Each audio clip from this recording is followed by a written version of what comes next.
नमस्कार दोस्तों, आप देख रहे हैं कृषि जानकार। मैं हूं आपका दोस्त कपिल धाकड़। किसान मित्रों, आप सभी को पता है कि मैंने इस बार मल्च लगाया है और लगभग 4 से 4.5 बीघा के अंदर पूरा मल्च के अंदर ऊटी लहसुन जो है वो लगा रखा है।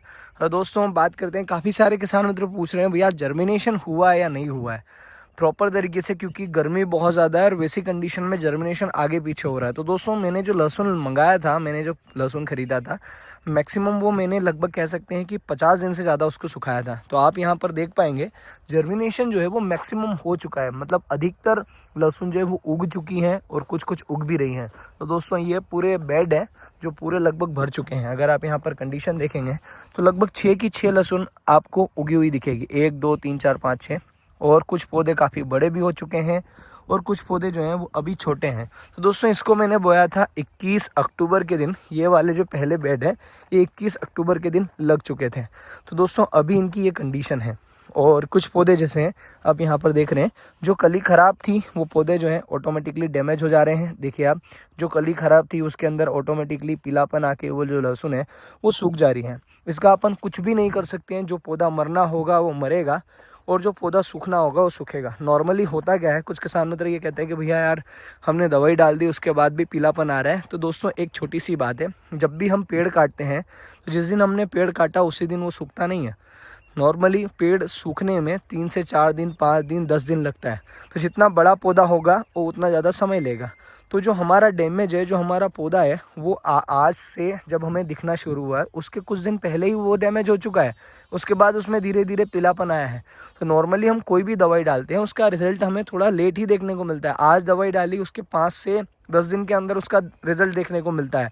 नॉर्मली जैसे कि कोई ये पौधा है, जैसे कि ये पौधा है, ये अभी हरा है, ये अगर आज मरेगा तो ये सूखा हुआ अपने को 10 दिन बाद दिखेगा। और 10 दिन बाद अगर हम इसको दवाई डालेंगे तो जो पौधा मरना है वो मर चुका है, इसका कोई इलाज नहीं है। पर नए पौधे हमारे न डैमेज हो उसके लिए हम इलाज करते हैं। तो दोस्तों, अभी तक मैंने इसमें कोई भी, जो शुरुआत में इंसेक्टिसाइड डाला था वही डाला है।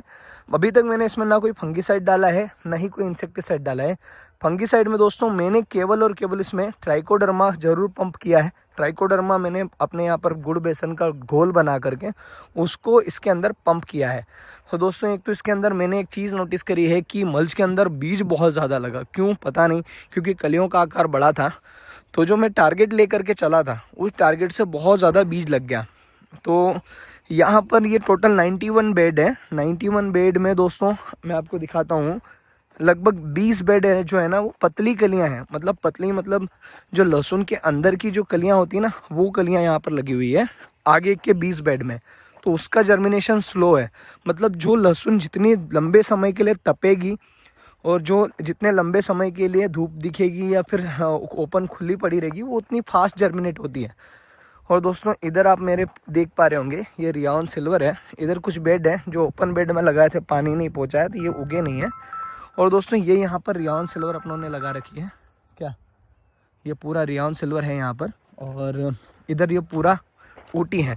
मैं आगे चल के आपको, मैंने 2 रियान सिल्वर के बेड भी लगा रखे हैं, वो भी आपको दिखाता हूँ। और जो मैं 21 बेड आपको कह रहा हूँ कि 21 बेड प्रॉपर तरीके से जर्मिनेट अच्छे से नहीं हुए हैं, बारीक वाली कलियां हैं, उनकी स्थिति भी मैं आपको दिखा देता हूं।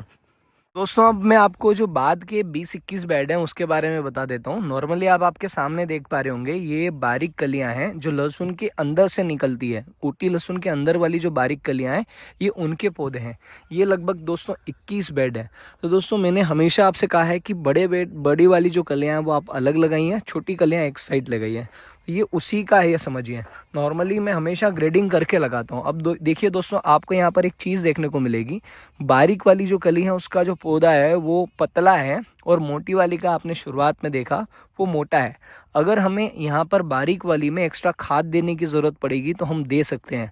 हम वहाँ से सीधे से छोड़ेंगे, 20-21 बेड को अपन ने न्यूट्रिएंट देना है, अपन ने दे दिया और इसके अंदर आसानी से, आराम से, मतलब जो हमारा न्यूट्रिएंट मैनेजमेंट है वो हम कर सकते हैं। अगर इसको और उसको दोनों को साथ में लगा दिया तो इसको मोटा करने जाएंगे तो वो वाली फट जाएगी और उसके हिसाब से रुकेंगे तो ये वाले पौधे कमजोर रह जाएंगे। तो ये आपका एडिशनल बेनिफिट था जो मैंने आपको शुरुआत में कहा था। अगर आप उधर देख पा रहे हैं तो पूरा खेत जो है अब हरा दिखने लगा है। वैसे ये इधर जो आप बेड देख पा रहे हैं ये 21 बेड में ही है। तो इनके जो पौधे हैं वो छोटे हैं, पौधा जो है वो कमज़ोर है। आने वाले समय में हम इसका न्यूट्रिएंट मैनेजमेंट थोड़ा करेंगे तो ये जो पौधे जो हैं ये भी थोड़े मजबूत हो जाएंगे। ये वैसे तो नहीं होंगे पर फिर भी थोड़े मजबूत हो जाएंगे। अभी यहाँ पर इसके अंदर मैं देख रहा हूँ कहीं कहीं पर जर्मिनेशन अभी पेंडिंग है। और दोस्तों यहाँ पर हमने जो मजदूरों के माध्यम से पूरी निंदाई भी करा दी है, और जहाँ जहाँ पर लहसुन नहीं उगा था वहाँ पर कुछ कलियाँ पुरानी बची हुई थी तो वो हमने लगाई हैं। जो पौधे डैमेज हो गए हैं वो हो गए हैं। नॉर्मली बहुत सारे गड्ढे जो हैं शुरुआत की अवस्था में मजदूर भूल गए थे तो उसके अंदर भी गड्ढे खाली रह गए थे, और जो लहसुन यहाँ पर फंस गया था, इसके अंदर फंस गया था, वो हमने निकलवा दिया है। तो दोस्तों अभी पूरे प्लॉट की ये कंडीशन है, और ये छोटे वाले जो बेड है जो कलियाँ छोटी थी उनकी ये कंडीशन है। और दोस्तों मैं आपको आगे चल के एक चीज़ और दिखा देता हूँ। नॉर्मली मैंने कहा बीज थोड़ा कम हुआ था, बीज कम पड़ा था, तो वैसी कंडीशन में मैंने 2 बेड जो हैं वो रियान सिल्वर के भी लगाए हैं। अगर आप आपके सामने जो 2 बेड देख पा रहे हैं, एक ये बेड, एक वो बेड और एक वो आधा बेड, ये सब रियान सिल्वर के हैं। ओपन बेड में भी आपको रियान सिल्वर देखने को मिलेगी। तो दोस्तों आप यहाँ पर देख पा रहे हैं रियान सिल्वर के जो पत्ते हैं वो काफ़ी बड़े हैं। इधर अगर आप ऊटी देख रहे हैं तो ऊटी ऐसा दिख रहा है, और रियान सिल्वर दोनों एक ही साथ लगा था। इसकी ग्रोथ बहुत फास्ट है, जर्मिनेशन एक साथ हुआ। यहाँ पर आपको सारे के सारे पौधे जो हैं वो उगे हुए देखने को मिलेंगे। तो दोस्तों मेरे से पहले काफ़ी बार किसानों ने वो रियान सिल्वर को बेड पर, मल्च पर ट्राई किया है, बट वैसी क्वालिटी नहीं बनी जैसी चाहते हैं। तो इस बार दोस्तों मैंने भी ट्राई किया है।